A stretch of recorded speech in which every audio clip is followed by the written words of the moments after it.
Bismillahirrahmanirrahim. Assalamualaikum warahmatullahi wabarakatuh.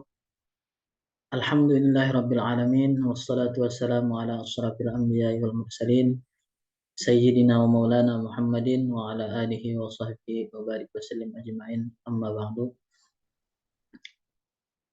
Alhamdulillah, kita ucapkan puji syukur kehadirat Allah Subhanahu wa taala. Pada hari ini kita berjumpa bertatap muka dalam kelas ini untuk melaksanakan pembelajaran kita pada pagi hari ini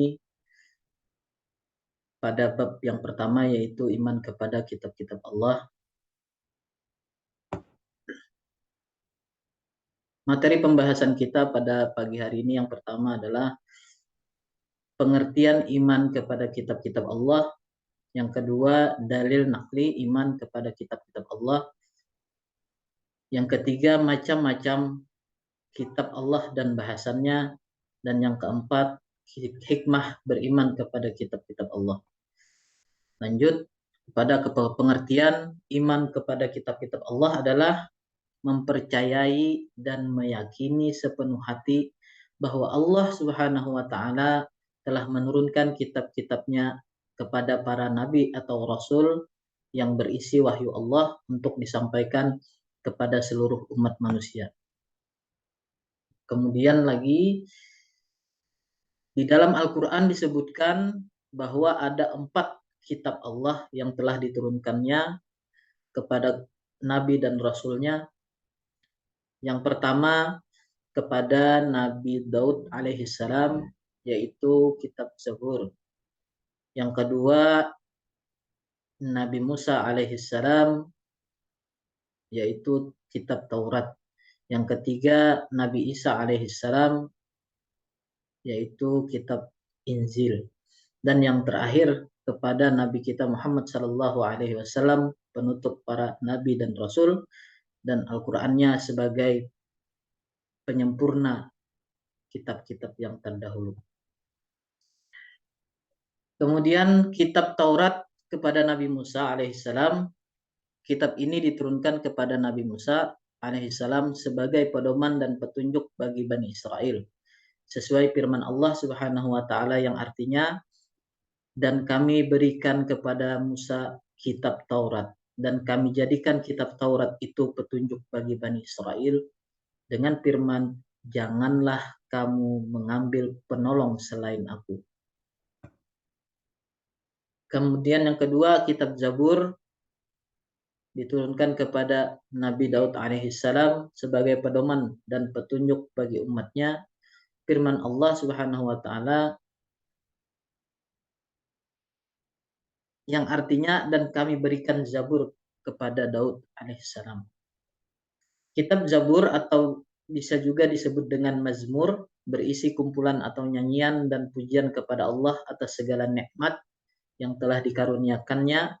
Selain itu berisi zikir, doa, nasihat, dan kata-kata hikmah.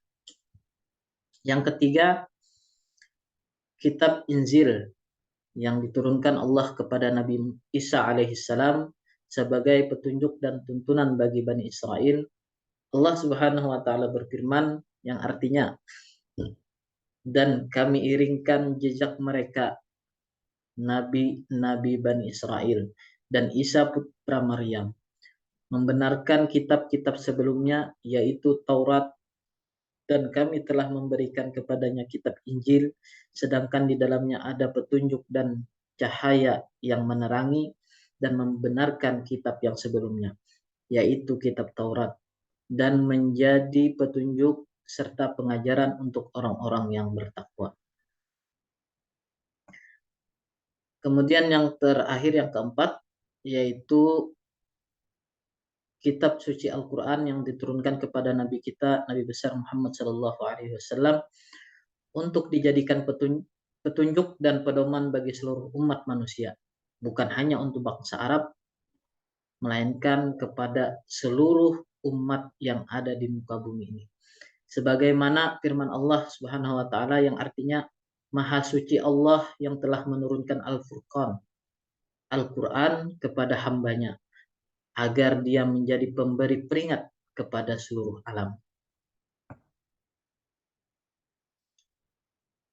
Lanjut, dalil nakli Quran surah Al-Baqarah ayat 136, artinya katakanlah hai orang-orang bermukmin, kami beriman kepada Allah dan apa yang diturunkan kepada kami dan apa yang diturunkan kepada Ibrahim, Ismail dan anak cucunya, dan apa yang diberikan kepada Musa dan Isa serta apa-apa yang kepada nabi-nabi dari Tuhannya.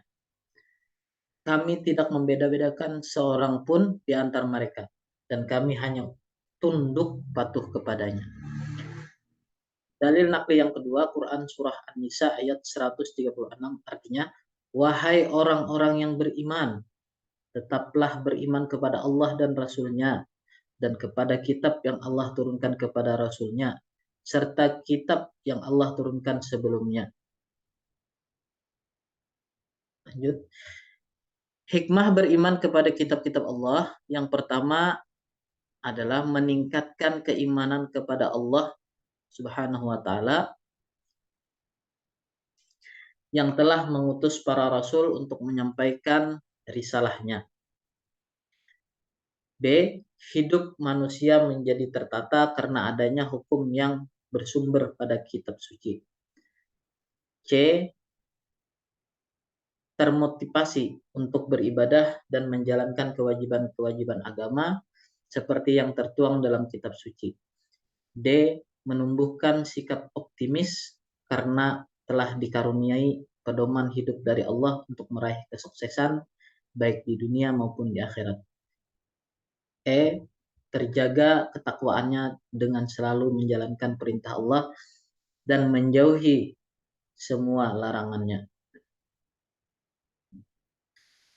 Itulah materi pembahasan kita pada pagi hari ini. Setelah ini kita bagi kelompok dan kita bahas pembahasan bab yang pertama ini. Untuk selanjutnya